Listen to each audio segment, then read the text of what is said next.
It's so funny. Every time I go live, I put everything in and then it times out on me and then I have to like re-enter it all. So anyways, here we are. Here we are. Before we get started, while we're waiting for people to hop on this live, I want to just let you guys all know about this amazing project that's coming up that is absolutely blowing our minds with the support that it's getting already. It's called Just for 24, and Yes. it's all about having fun in recovery and showing people that sobriety is fun, that you can have a blast totally clean and sober. For more information on that, please go visit justfor24.com. And yeah, here's our intro while I share this live.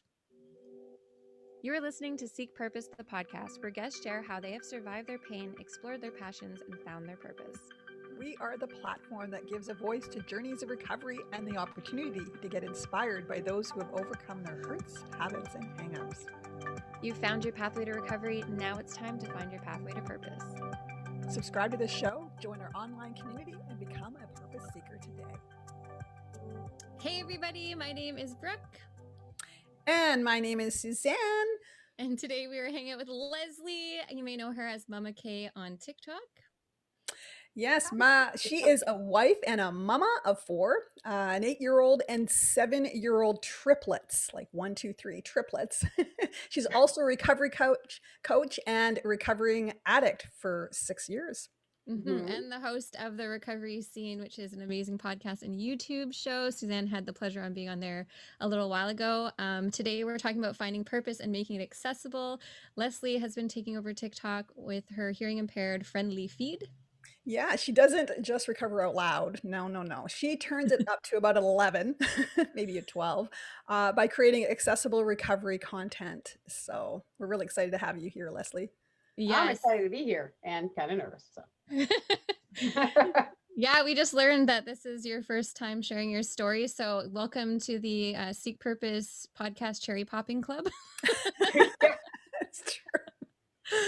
I mean, I've shared it for the minute, in 2 parts on TikTok, but not in depth or, Well, we can't wait to get into it. But first, we have been told to ask you about your chickens. So we're going to start there. Yeah. Apparently, yeah, we want to know about the Golden Girls chickens. Oh, yeah. Okay. Yeah. We've always wanted chickens, and we finally moved to a place where we could have chicken babies, and they're pets.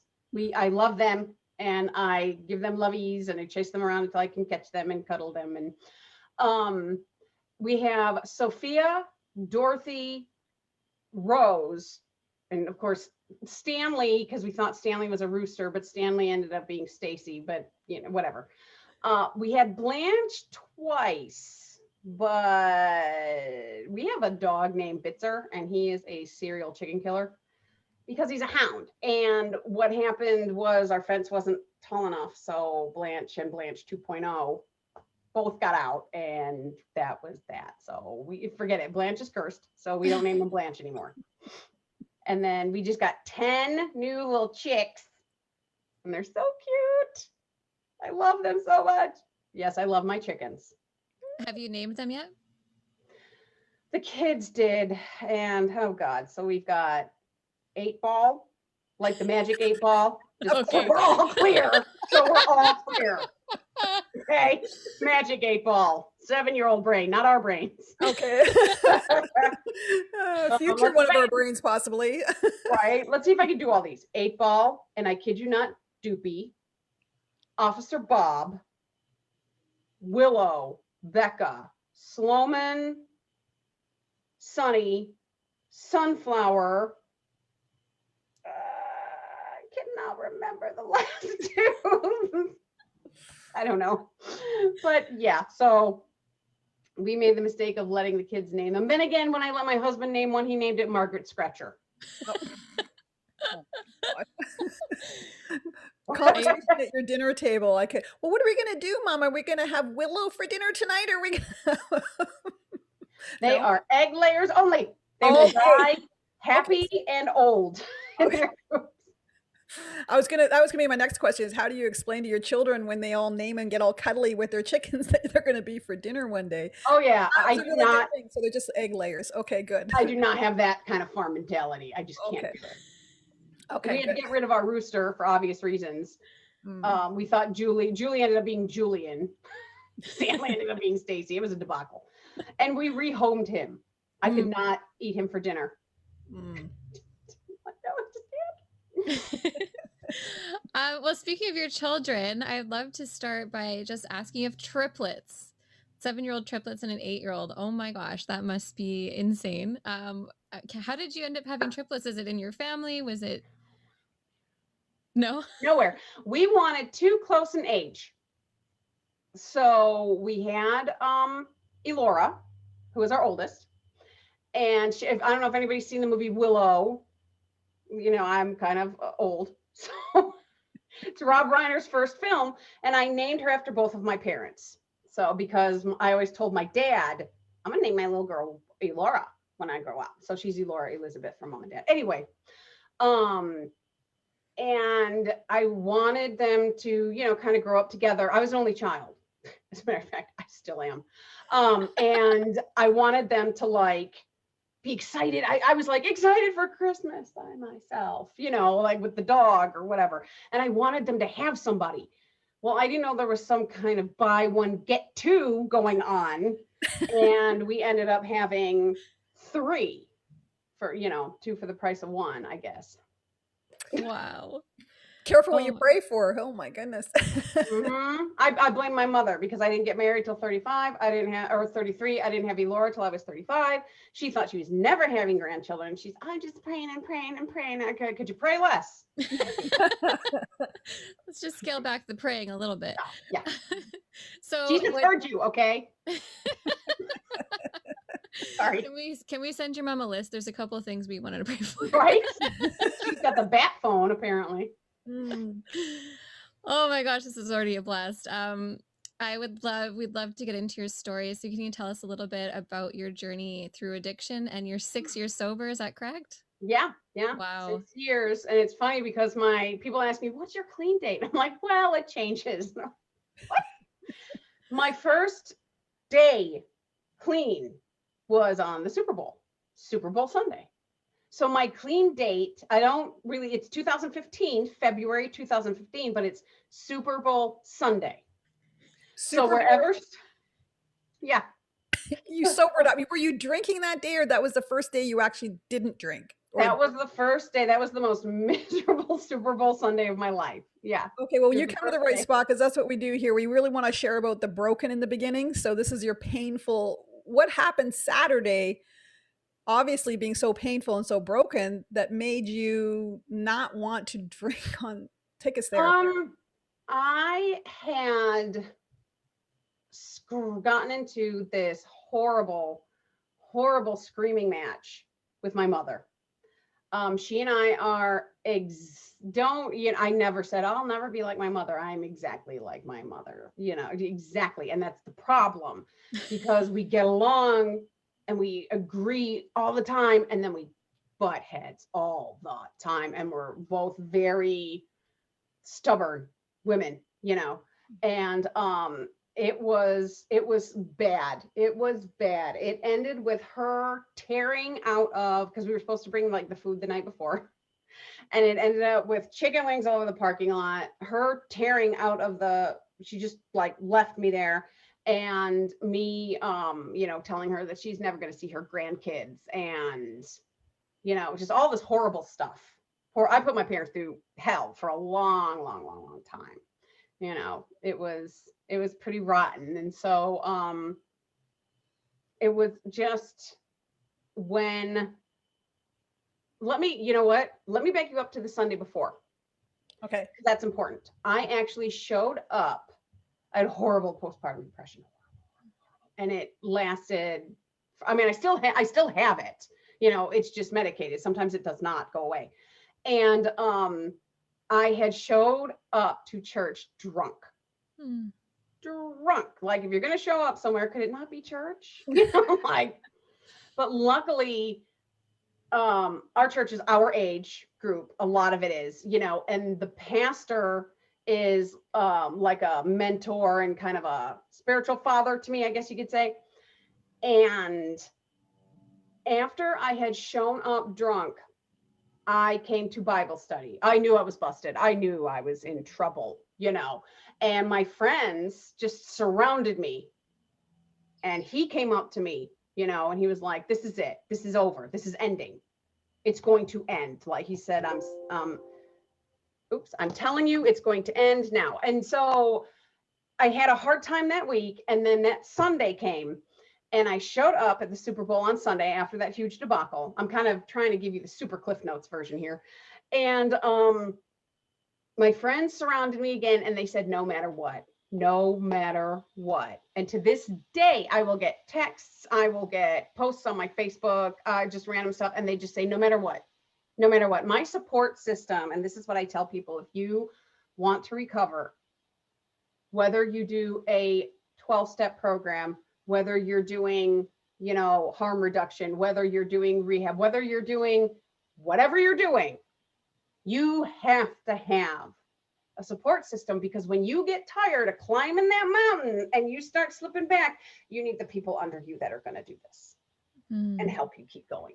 And that is something that I have been very, very blessed with, is I have a support system. And I like to joke that every year my church throws me a sober Super Bowl party. A recovery party. I mean, not Super Bowl for me. That's really amazing that your church, because so many people live, well, through my walk with the church, I've met women that when they found out I was recovering and sober, they gravitated towards me kind of like in the private bathroom stall, like, hey, hi, did you say you didn't drink? And, it was always so shameful to come out with that, and to hear that you have this story in this community in your church that really embraced you around your recovery is pretty special. Take us a little bit more to that part of your story. Okay. Well, I will tell you, this is important. How you react 90% of the time, probably more like 95% of the time, is how people react back to you. Mm-hmm. And I always use this example. Let's say that you're young, you're in college, you're not married, and oh my God, you're pregnant. Or for, guys, you knocked somebody up. And I'm just going to go with the girl role because it works for me. If you walk up to your friends and you say, oh my God, you guys, I'm pregnant, I don't know what I'm going to do, your friends are all going to go, oh my God, it's going to be okay. We'll figure this out. Oh God. And they're all going to react like this is, some crisis. Now, there's always going to be that one bitchy friend that isn't going to, it's not going to work. But if you walk in and you're like, oh my God, you guys, guess what? I am so excited. So excited, I'm going to have a baby.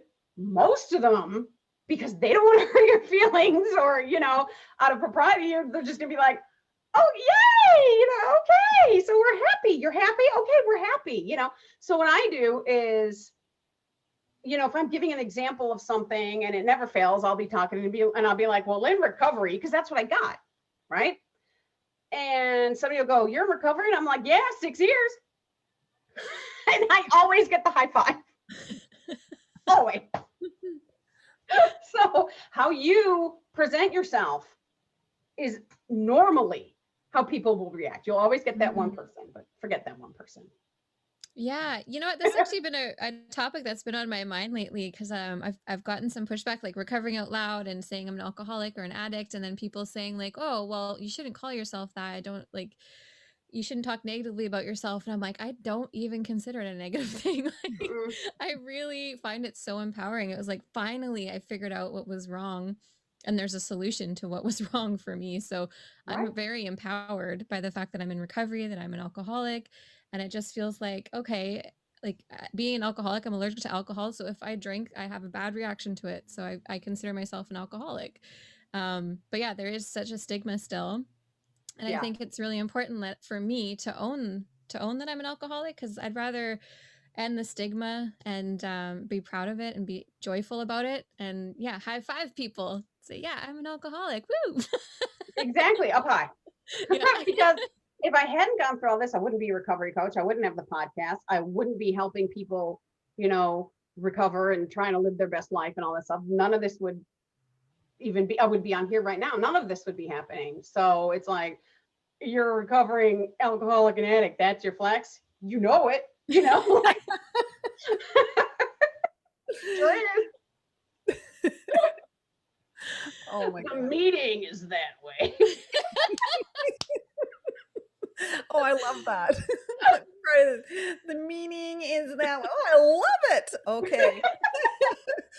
You just, oh my God. Part of your story is that you got diagnosed very late in life with autism. I would love to know more about that journey. Yeah, I'm going to again. I'm going to try and cliff notes it.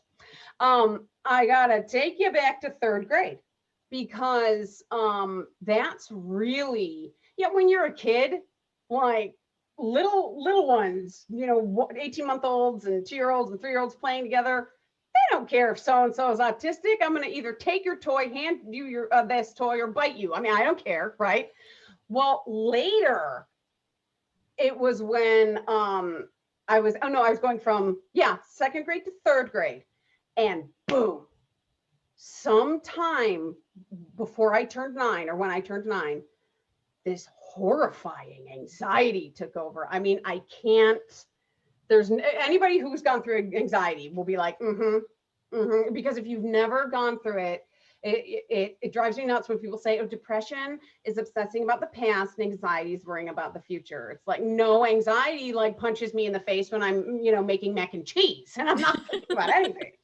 So I would throw up every single night before school.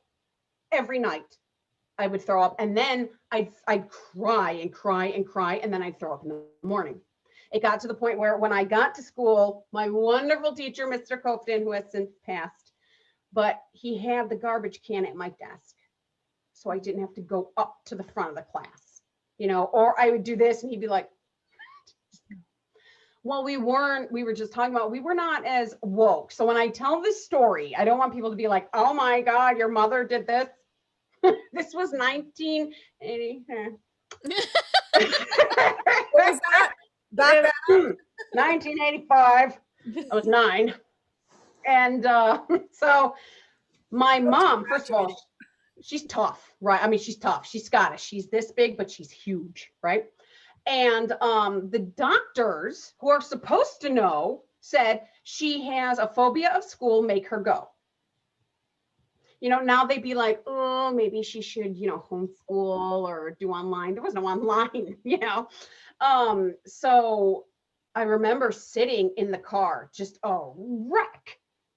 I don't want to go. I don't want to go. I don't want to go. And my mom was like, go get in the school. You're going. And so I'm my way in, having this horrific anxiety attack. Now, there is a big silver lining to this, and this is important. Look, Mama K just got all Mama K. There is something to be said about forcing yourself to do it anyway, to do it through the anxiety, to do it through the fear, because this is what that crappy doctor and my mom, who again thought she was doing exactly what she was supposed to do, but this wonderful thing came out of it where, as a child at 9 years old, I learned that there is okay on the other side of that anxiety wall. And as the day went on, I would calm down and I would go out and play and I would be doing my homework, and it was like it never happened. I would do it all over again. And now, don't misunderstand, I had to go through this for like almost the entire year, but fourth grade was no problem. And to this day, I will freak out, say about, being the person on the spectrum who got diagnosed at 43, coming on a podcast for the very first time and telling my story. But I'll do it anyway. I will do it anyway. I learned very young how to not let anxiety beat me. And that, I think more than making me go to school, that was a fantastic thing that my mom did for me. So it started then. All that to say, so it started at 9. And I never, and this is, I don't know if you ladies have noticed this, but a big theme with addicts, I never fit in. I was never comfortable in my own skin. I said weird things, me a little more than most. And but I've always been very fortunate when it comes to the friends world. I can make friends with the wall. I can make friends, in the grocery store, because I'll talk to anybody, because I don't really understand that you're not supposed to talk to anybody, you know? And so I did have friends. I was not lonely. I was not bullied. I was very fortunate. I had a very, very good, stable home in, middle class 1980s America. And but it didn't matter. It didn't matter. And it ate me alive that I couldn't fit in. Ate me alive. And then in college, I found this magic stuff called booze. And when I drank alcohol and everybody around me was drinking alcohol, I liked them and they liked me, and it didn't matter. I could have two heads and it was like, sweet, let's do shots. One for me, two for you, obviously, because two heads. But yeah, it was like this magic elixir, and then now alcohol was always the underlying. Alcohol, definitely the drug choice, it was always the underlying thing. But my other things that I would do, people will say, well, what was your, aside from alcohol, what was your drug of choice? My drug of choice was, what do you got? I would do anything if it made me feel like I fit in, like we were all having fun, like I was one of the crowd. Because that was for some reason, that was so painful for me. And then actually what happened was I met a friend who is also on the autism spectrum, and she's like 10 years younger than me. And I do this. It's just a thing. I've done it since I was a little kid. But this finger would be in my mouth and I'd be doing this and I would do it. But I do it all the time. And she's like, why are you stimming? I'm like, what are you talking about? What's stimming? And then she explained to me masking. Well, the reason I got along so good with my friends is I was exactly like them. I didn't know how to act socially. So I did what you did. Or I do what you do, and that's masking. I would copy. These people are accepted. That's how you're supposed to act socially. That's how I need to act. And she explained all this stuff to me. And I'm sitting there 43 years old, like, oh my God, and just there's so much to go into because there's so much to autism. When people think autism, they think nonverbal. They think you can't make eye contact. They think, but being a sign language interpreter, I was trained to make eye contact. And I do interpret like this. And when I talk, even talking into the camera, I have to keep doing this. I have to keep looking away. It's just a thing. But I can sustain eye contact for longer periods of times. People are like, you can't be autistic. You can make eye contact. Right, because that's the only thing that makes autistic people autistic. Not all the other weirdness, that I have.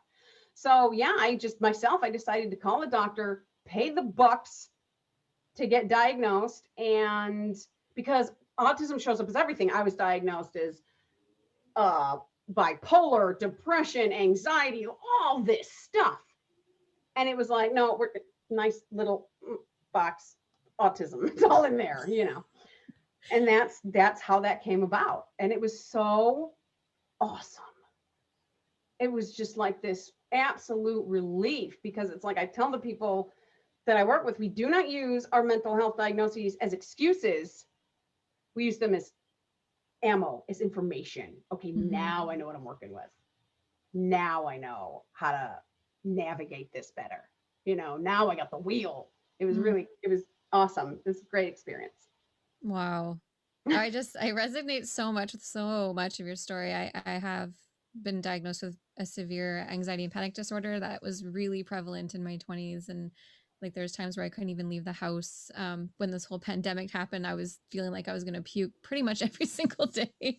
And yeah, the one thing that really helped me as well was getting up and doing things anyway. Like I just have to keep going. It doesn't matter how I feel. I just have to get up and do the next right thing. And recovery has been a huge, huge help, aid, whatever tool for my anxiety, because all the things they teach us, like stay present in the moment, one day at a time, all that stuff is so important to keeping my mental health in check. And yeah, wow. Thank you so much for sharing that story. You're welcome. And there are times where I will think, especially lying in bed, because that's when, okay, the medications are starting to wear off. And, just for those who weren't pre-show, I am impervious to the feels. because of medication. But I will think about my children growing up, or I will randomly, you know, my postpartum depression wasn't me going to hurt the kids. It was, I was so afraid something or someone was going to hurt the kids. And I will lay in bed and something will start. And this is taking a lot of practice, but I'll go, don't think. In my head, I'll think, don't think, don't think. And I'll focus on my breath. And if I do it again, don't think. Yeah, it's hard. It takes practice, but your brain works for you, not the other way around. Mm. Mm. Yeah, Yeah, Suzanne has that. I I'm stunk them. sorry. I'm like I'm like listening, going, oh my gosh, like I'm in, you know, 85, I was practically graduating. I graduated in 86. So I'm thinking back in the high school, and I've come out actually through the podcast saying that I have dyslexia for sure. I mix up things. I have a real difficult time keeping on track. But then you're like talking and I'm like, oh my gosh, I'm doing things with my hands. And, you know, like I always sit there and say back when I first sobered up, my doctor used to say that I was a walking, talking Prozac commercial, you know, like, I mean, and I did try at one point medication, but you know, I think that's what's been so powerful for my own recovery journey is that, and so many people that come in with different ailments along with addiction and alcoholism, that a program of recovery is so successful with our kind of crazy makeups with different ailments, like, you know, from obviously what you're talking about, and how it approaches our mental well-being has been Right. really, really amazing. It's like it's magic that happens when we get together and we support and we find out that, you know, we are not alone. You know, Right. there is some solutions on how to live with our ailments of whatever those are. So Mm. it's exciting. So you had obviously a broken moment, a painful moment that happened a week before. For many years, I'm guessing. Oh, Did Yeah, your sobriety at 6 years ago, and you have a 7 and 8 year old. So your kids mhm. were like 1 and 2 when you sobered up. Yes, Yeah. yes, yes. That I am very grateful that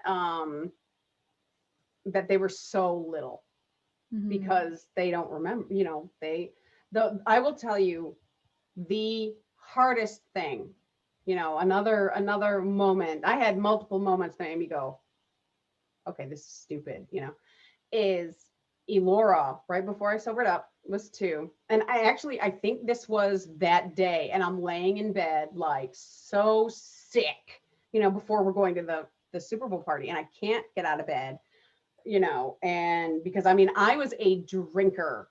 I would drink, go to bed, feel like crap in the morning, and drink immediately, you know, to not feel like crap anymore. And I'm laying in bed crying, listening to, Mama, I love you, Mama. I love you. You come? You come out? And I'm just like sobbing, you know, like my little girl is outside. And, you know, and this, I had also started smoking crack.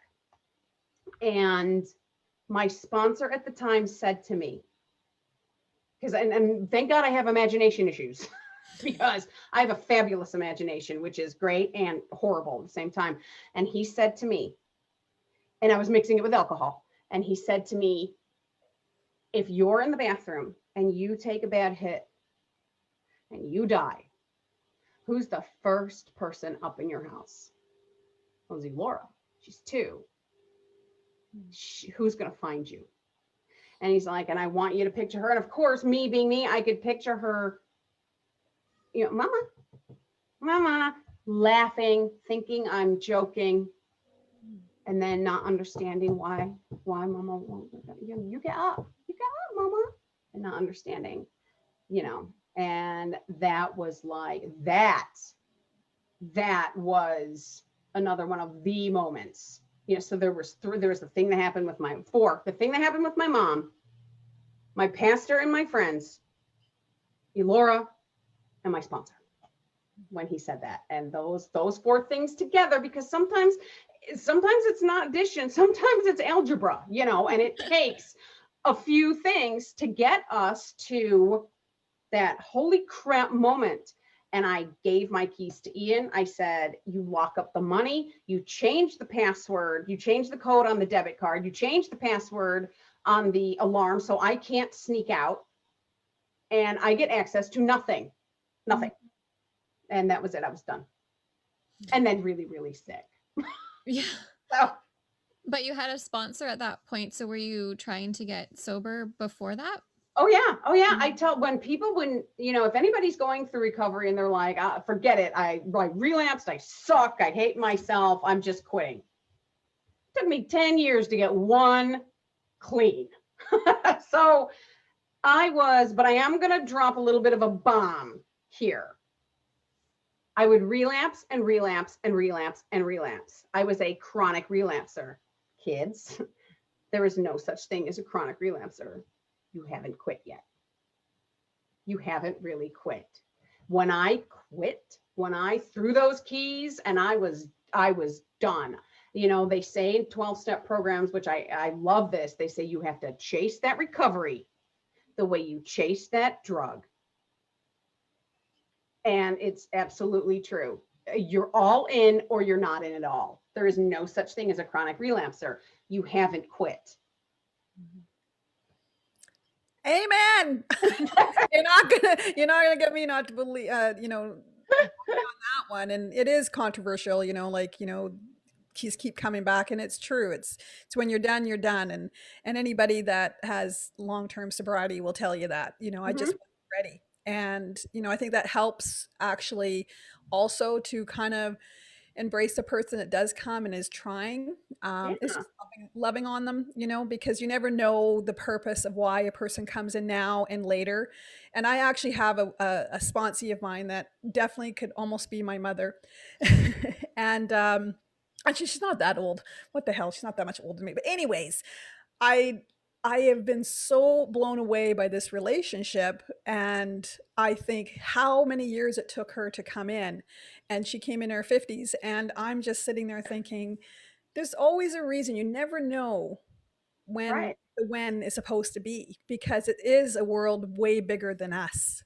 Yeah. Like in our addictions, that's all we're thinking about is, me, and we have Mhm. an inability of looking around at other people and what we're doing and saying and how that affects others. But really, if you Exactly. And are, if you fall down, get right back up, fall down again, yeah, get back up. If you are going through relapse after relapse, okay, but get back up, get back in, because the Mhm. longer you stay out, the harder it is.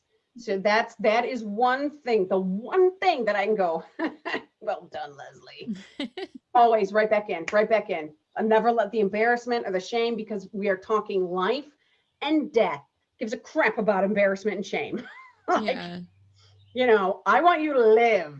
Just Mhm. come back. I know I love the stories that they're like, oh yeah, and telling the drunkalugs, oh yeah, da da da da, and I did this, and I did that, and I danced naked and swung a pole, and then it's just like, oh, I don't want to go to that meeting, he might see me, or oh, I don't want to do that. It's like, did you not just tell me a story that you're swinging around a pole last weekend? Like, what the fuck? Right? Right? Like, Weren't you the one that pawned your brand new car for $500? I mean, what are we talking about here? Yeah. I was one of those people that were just like, oh my gosh, oh my gosh. And I remember somebody telling me that at a meeting one time, and I was like so offended, like, oh, how dare you say that? But it's true. It's like I actually left thinking, oh my God, the things I did in my drinking that I would never care about, but yet doing something sober just seems so shameful and like, oh I my, know. I know. people are going to think something terrible of me. It's like, yeah, Yeah. you see what the whole world did. Anyways, yeah, thanks for bringing that up. I really think of it kind of like a diet. Like it's a whole lifestyle change that has to happen. It's not just like you quit doing drugs and alcohol and all of a sudden everything's amazing. I wish it was like that. I really thought it was like that. I was really upset to find out I wasn't a perfect human after I got sober, Right. but yeah, Sorry it's to like say to Why is that? oh, It's like everybody else knows what's going on, but we're always the last. That's the worst thing I think that happens with for myself. I'm sure you guys, all three, or you ladies, will be able to relate. It's like, I don't know. It's like everybody else knows around you, and you think that they don't know. right. We think we are so slick. Oh, we So do. slick. yeah. It's just like we're the last ones at the party. We're there, right? Like we're the last ones to actually, be invited to the party. always closing it out. I thought I was like so awesome. And half the time I was just making a fool out of myself. Now, when everybody was doing it, but see, they all grew out of it and I didn't. See, I always tell the younger people, like, I am so envious of you. I think you are awesome. I wish I would have gotten sober in my 20s. And that'd been so awesome. Or, you know, imagine being sober at 20 years old, you know, and because a lot of it just holds you back from the person that you could be, but it's never too late to become the person you should have been. Mhm. Never, Yeah, never. no, take it. Yeah, definitely. I mean, I sober up in my 20s and don't get me wrong, amazing, but man, it's totally it has been like a toxic mess. I was growing up sober and it was very tough. Like I did it all wrong. Nothing right. Crazy, crazy, crazy. Yeah, But I mean, at least I did it sober. I right. had I no told this. excuses. It pissed me off because I have no excuses. You know, like, oh, like these people drinking had excuses. I had nothing. You're sober. You did that Right. Oh my sober. God, I'm just like this. Yeah. Oh. And people think it's going to be, oh, it's going to be so boring. It's going to be so boring. My life is so much more now. It might have been surface exciting, but now it's like this rounded out full. I know what they mean when they say live a full life. That's what I'm living. I'm living a full life. And it's better than any drink, it's better than any high because it is a high. It's a high in itself. When Mhm. I like this podcast, it's giving me, you know, the shot of dopamine that I'm like, yeah, you know, this is a high. You know, these are kind of the highs that I want. You know, we used to, how many of us used to laugh at people? I'm high on life, man. We used to make fun of that. Now I'm like, I'm high on life. Remember those shirts. With those shirts, there was a shirt that went around high on life. Oh my Yeah. god. Yeah. Yeah. All So right. with your story of you know, making it into recovery and kind of finally making it into recovery and planting your feet here. Uh what happened in regards to your unveiling of self? And you're kind of moving into your light, moving into your passions. Like when did that start happening that once you kind of the fog of getting sober kind of disappeared and you know all of a sudden you walk by and you look at yourself in the mirror, I was like, ooh. when, Right, when right. did that Because, moment you know, well, we have this notion that we're going to stop using or we're going to stop drinking and boom. And there was no boom. Like, this, I'm bored. I feel like crap. This sucks, you know. And it probably took for me maybe a year, a real year, you know, because you can't, I shouldn't say you can't. Most people need to be selfish in their recovery at the beginning because it's like dominoes. You have your recovery and everything looks good. You don't have your recovery and everything falls with it, you know? And so you've got to be that first year is you got to, you're building that foundation to build everything else on. So once I had that foundation, I would say about a year in, now I can start doing other things and branching out. And it wasn't until probably 5 years in. Now everything was good after that first year, everything's going well. But to say that I really started to come out and find who I am, but you have to remember it was a little bit harder for me because there was no Lesley to begin with. I masked. I didn't know how to act socially, so I copied you. I didn't know how to talk, so I copied you. Even with sign language, I will put out there that I'm mostly retired from interpreting now. I was a very good interpreter, and it's because I had deaf friends, and I was like, all right, I'm gonna sound like you, you know. So when it came to who am I, oh hell if I know, like I don't know, you know. But I found me. And if my mother is watching this, she's just going to start laughing because, oh my God, yeah, my mother came out. I am, you know, I have her personality, I have her strength, you know, but I also have my father's gentleness. And so I finally, recovery was also twice as cool because I didn't just start living. At 43 years old, I found out who I was, Mm. how I act, what I say, and that was so cool. That was so cool. More than almost anything, because the relationship with my children and my husband, that man, how the hell is he still here? I mean, come on. We have footage of me. Thank you, God. He was nice enough to erase it because we had cameras crawling out the bedroom window at like 1 o'clock. I think I punched him in the nose once. I broke his glasses. I acted like a total fool half the time. And you know what he told me? Because I was like, why are you still here? I don't understand. Why are you still here? Because I could see the person that you were meant to be. Mm. And he stuck right by my side. I have been really blessed that way. But yeah, finding me was one of the greatest things, finding the things that my parents had instilled in me and just slowly starting to come out, because I never even bothered to look. PS.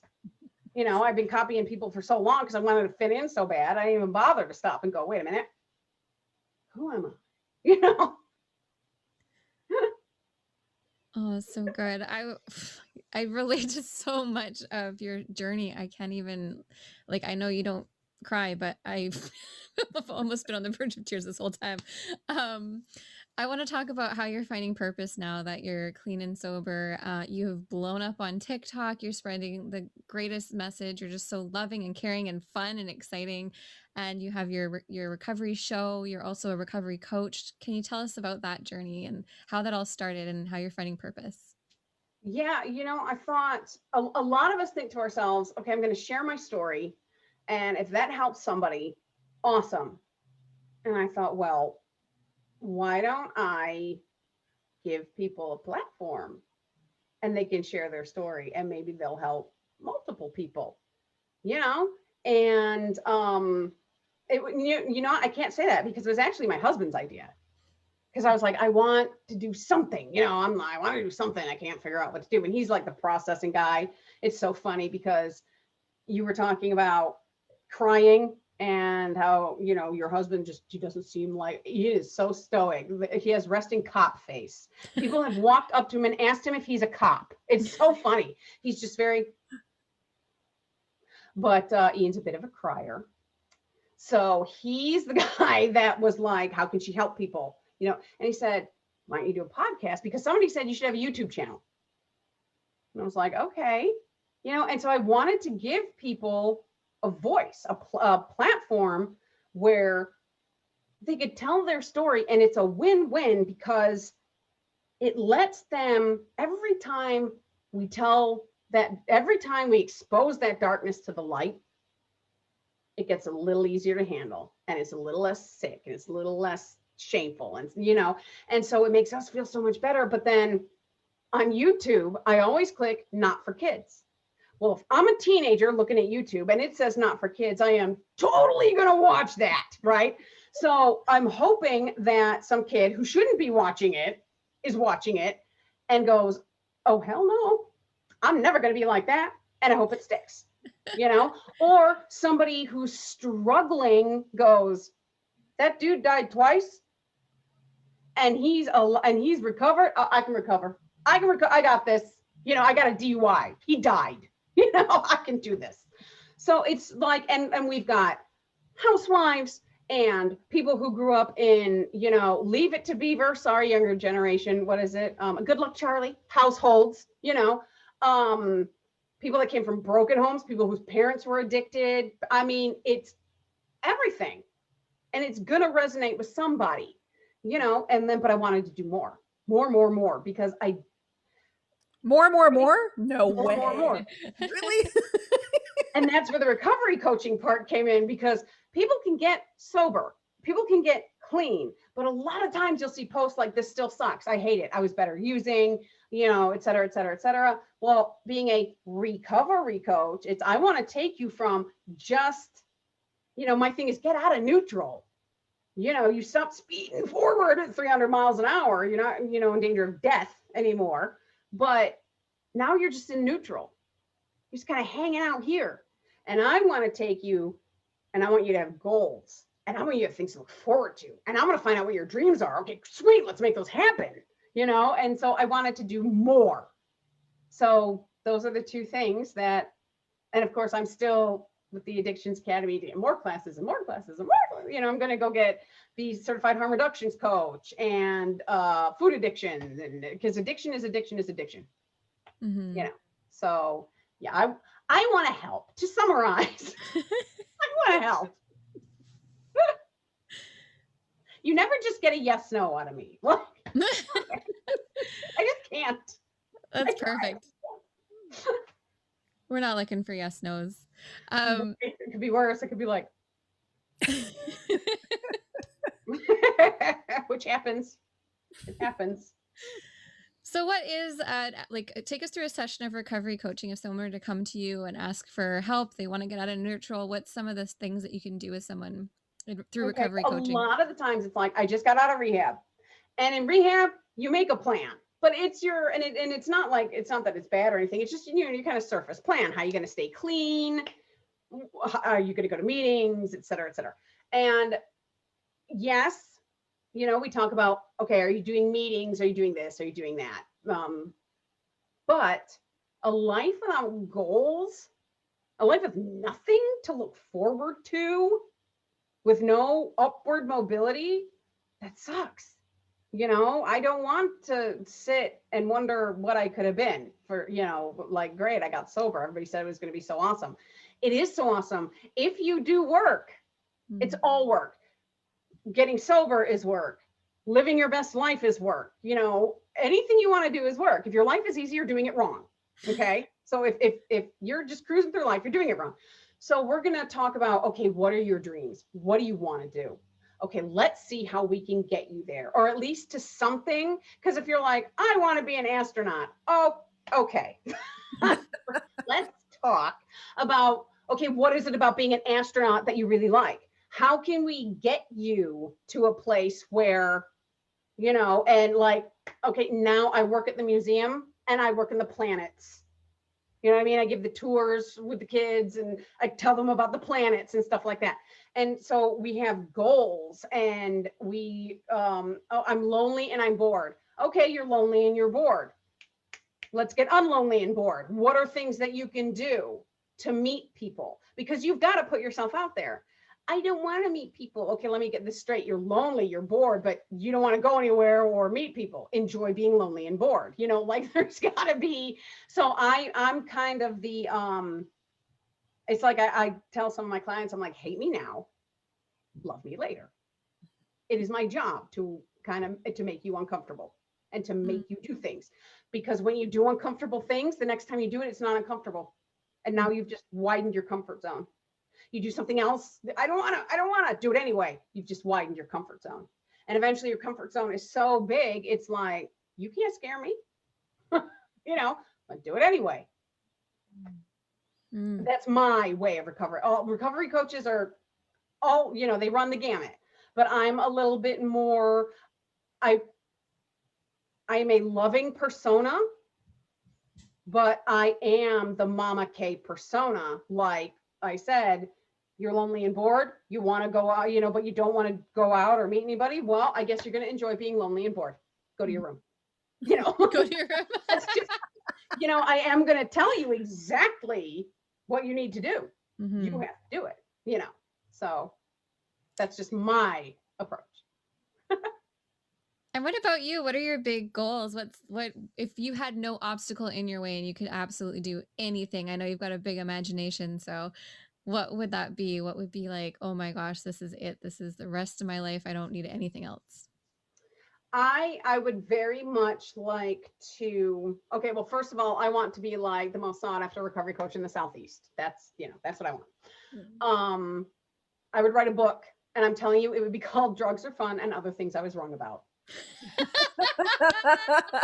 Exactly what it would be called. And I would take we would spend a week every single year at Disney. But it would be like, this year we're going to the Magic Kingdom for a week. Next year it's the, Epcot for a week. Next year it's the, and we would just keep going, and we would just rotate because it's the happiest place on earth and I love it so much. It's probably like the weird little autistic kid in me, but I'm just like, yeah. So Oh man, I've been to Disneyland so many times, and my kids last year, no, it was in 2019, before the pandemic, we went to Disneyland, and my kids are like, "No, don't take me there again, Mom." I'm like, "What? We're going again." what is wrong with you? Right? I've Like never the even kids are been. the kids are like, I'm like, Mickey! That's awesome. I've been exactly twice. And I remember we had this trip planned and I was 7 months pregnant, 7.5 months pregnant with Laura. And the doctors were like, no, I'm sorry, you can't go. You should see the pictures of me in Disney. I put my feet were like this. I put them up, and my niece and nephew were like 10 and 11 at this point, I think, or 9 and 10. They thought it was the greatest thing because I was like, guys, let's get me a wheelchair. Yeah. And I have matured now, by the way. Anybody in the disability community, apologize.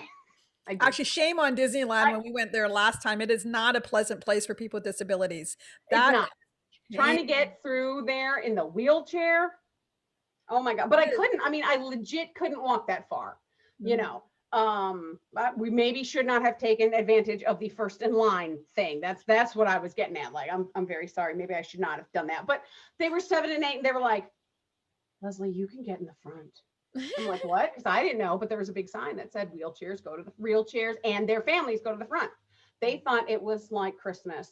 They got to go to the front of every single ride, whether I went on it or not. Because Ian would just like wheel me out the side door. Like we just did it so they could get on. He was like, so I apologize. We blame the kids.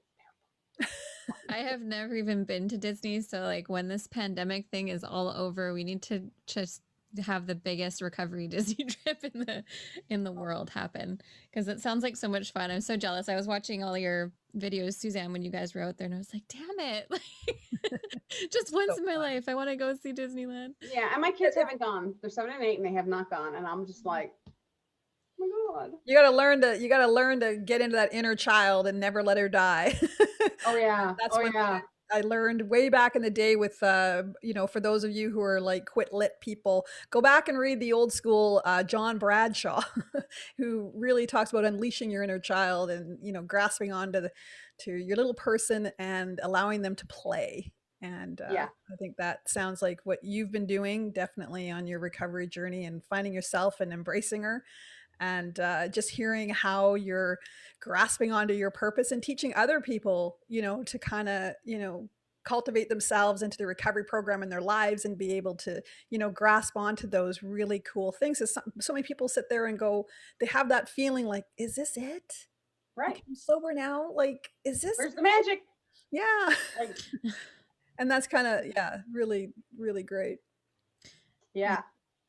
Yeah, I think there's so many things that happens through the 12-step program I worked. I learned so many things about myself and like how to be a human and how to act with other people. But what I didn't learn is like how to pay my bills on time and how to like plan my meals and how to, keep my house clean. And like those are things that I'm still working on Yeah. today to kind of get the hang of. And I think the beauty with coaching is like that accountability is there because I feel like for me personally as a recovering addict, my default setting is like comfort and convenience. I don't want to push myself if I don't have to, but if outside accountability really works for me. And Mm-hmm. so, yeah, if I have a program to work and I have a sponsor, I have a community that's supporting me, then I'm way more likely to be successful. Right. Right. I was in a 12-step program and, I moved on from there, but they laid that foundation. My recovery just evolved differently, Mhm. but they laid that foundation absolutely. And the sponsor, that I had was amazing, was absolutely amazing. And yeah, just it's funny because a clean house is so much better for me mentally. I have 4 children, 2 cats, 2 dogs, a fish, and 15 chickens. Chickens. I work part-time. I do a podcast. The house is, okay. But it's kind of it is. It's hard to balance it because I know having a clean house is so much better for me, for the kids, for everybody. And we'll work on it. You know, because nobody, I grew up watching my mom and my dad do it and do it well, but I didn't pay attention. You know, I was too busy doing other, you know, kid stuff, or, you know, I was too cool, or. Well, your mom had one kid though too, so as soon as you start multiplying your children, things get a lot less manageable. Right. Right. I wanted too close in age. So whenever she complained, like, she's like, oh my, you know, this house is disgusting, it's a mess, it's this, it's that. And I'm like, who prayed for the kids? Who prayed for your kids? Oh my gosh, that's a bit. My mom's too tough though. She always comes back with something. I remember I was a teenager and I was trying to, you know, get one up on her, and I'm like, and she said, well, if I were you, I would whatever. And I said, but I'm not you. And she looked right at me without missing a beat. She's like, no, you're not. I'm like, damn. Too fast. She's 80 years old and I still can't keep up with her. She's like 65. Those are my father. My dad is like an Energizer bunny. It's like, dad, like, oh my goodness, like he's up in the roof vacuuming his gutters. Who vacuums their gutters? It's like, dad, you're like 78 years old. You're not even supposed to be on a freaking ladder. I know. My mom will go, I'm an old woman. I'm 80. I'm like, yeah, but you're not. But you're not. You know? Yeah. Wow. She's young and she's gorgeous. It's unbelievable. And I'm like, yes. It's my dad. It's all my dad. Anyways, the genes, it is for sure. Anyways, the finding your purpose now and kind of getting on that path is exciting, and seeing what you're doing with Recovery Scene and on TikTok. And I love the sign language. I have a couple of my daughter's special need friends who are hearing impaired, and they follow me on TikTok, of course. And so I told them to, so they're, yeah, they just love it when you're signing and being able to have a message, because it is an important thing. It is. That is for the hearing impaired. And I actually have a friend in my program too that is hearing impaired, and it's really important. She loves Zoom. Like, she can't even believe how much her recovery is catapulted because she's able to actually read lips. Yeah. And in regular meetings, it's really difficult to do that depending on where she's sitting. Especially with masks. That's right. Exactly. So that made it so hard for so many of the deaf and hard of hearing population. And it's like, I didn't realize, did anybody else notice, like, you felt like you couldn't hear as well because you couldn't see somebody's mouth? I didn't realize how much I relied on looking at the whole face. Oh yeah. Not just the ears. And, you know, with recovery, there is somebody, a deaf friend of mine, said something just so simple and so profound, because I asked her why there's a lot of addiction and drug use in the deaf and hard of hearing community, in certain parts of it. And I saw it, you know, and I asked her, I'm like, why is it so fun to get drunk or, you know, whatever? And she said, and keep in mind, this is her opinion. And she said, quiet is boring.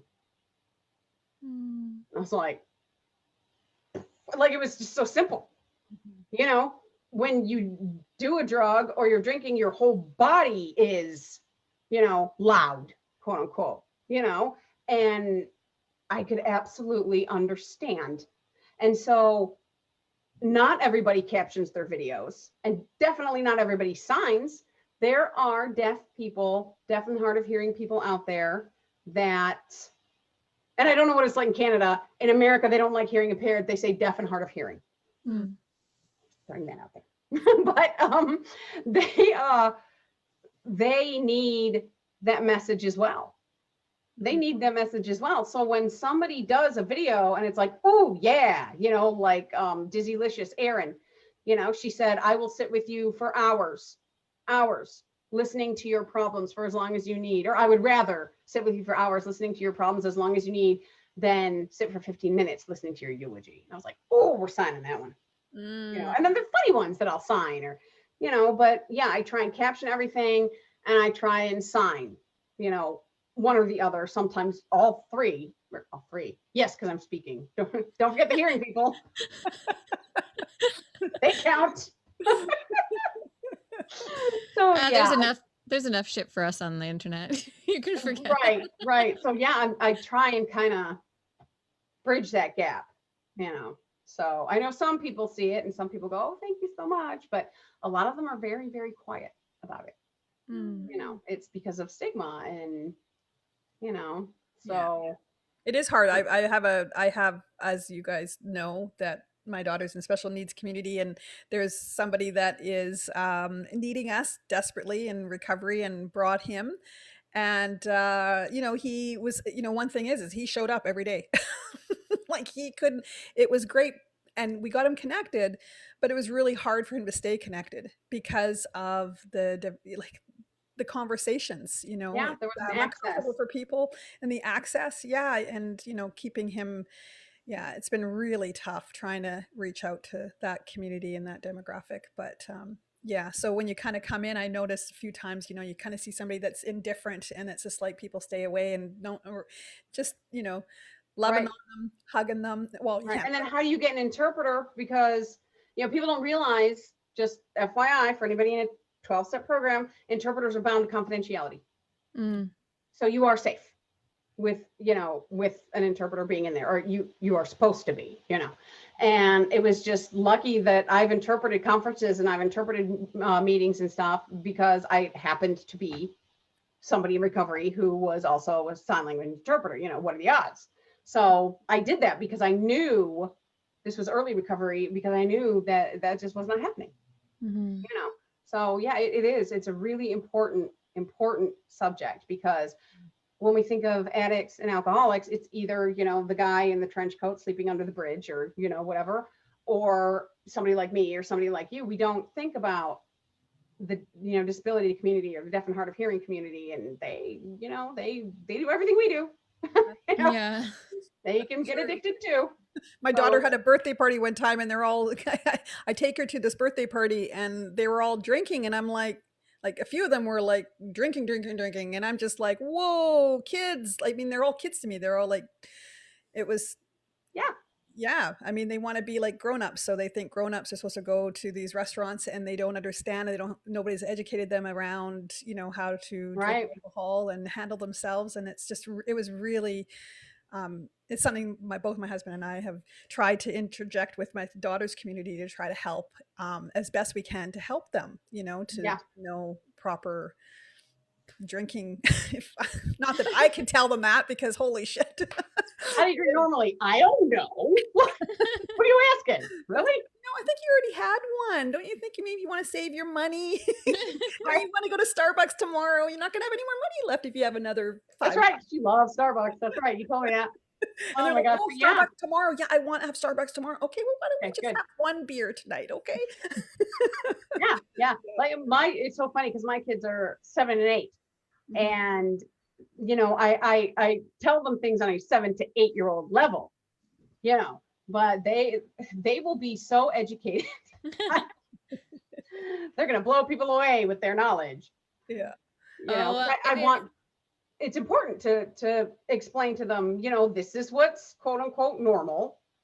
This is not. So if you're experiencing this, because education isn't a foolproof thing, but at least they'll be able to know it and catch it if it's happening. They will know the signs. They will understand.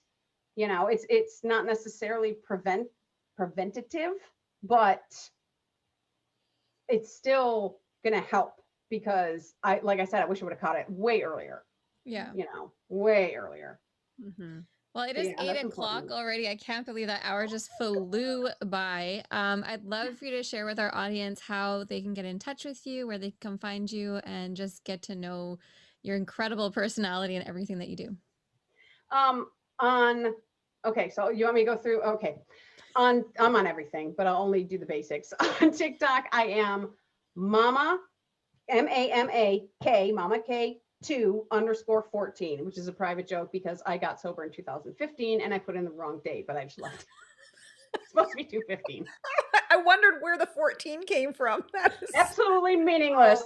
only a true person that suffer. Oh my goodness, that's hilarious. I thought I'll just leave it because that's hilarious now, and so if you're in on the joke, you're in on the joke. Facebook, Instagram, Lesley Klepick. Last name is K-L-E-P-A-C. And I'm also That Lady Coach on Instagram. And if you would like to email me, if you need support, you can email thecleancrew01@gmail.com. Oh, that's incredible. Thank I you am so totally much. accessible.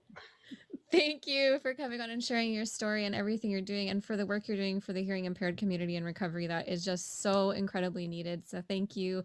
I cannot thank you enough. Thank you. This was, yeah, I did it. I did it. The autistic kid did it. My mom's going to be like, will you stop that? Awesome. Thank you. Thanks so much.